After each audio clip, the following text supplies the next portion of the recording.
The Terror of the Machine. Written by Henry Ford. Narrated by Michael Scott. Produced by ThoughtAudio.com.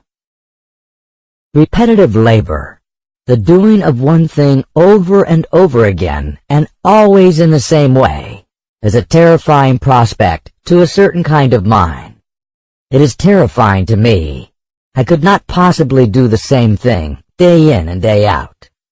But to other minds, perhaps I might say to the majority of minds, repetitive operations hold no terrors. In fact, to some types of mind, thought is absolutely appalling. To them, the ideal job is one where the creative instinct need not be expressed.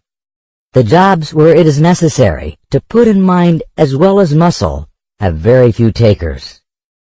We always need men who like a job because it is difficult. The average worker, I am sorry to say, wants a job in which he does not have to put forth much physical exertion. Above all, he wants a job in which he does not have to think. Those who have what might be called the creative type of mind, and who thoroughly abhor monotony, are apt to imagine that all other minds are similarly restless, and therefore to extend quite unwanted sympathy to the laboring man who day in and day out performs almost exactly the same operation. When you come right down to it, most jobs are repetitive. A businessman has a routine that he follows with great exactness.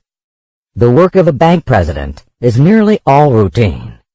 The work of under-officers and clerks in a bank is purely routine. Indeed, for most purposes and most people, it is necessary to establish something in the way of a routine and to make most motions purely repetitive. Otherwise, the individual will not get enough done to be able to live off his own exertions.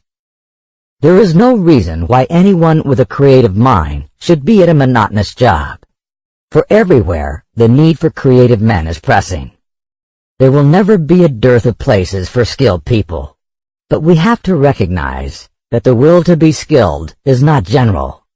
And even if the will be present, then the courage to go through with the training is absent. One cannot become skilled by mere wishing.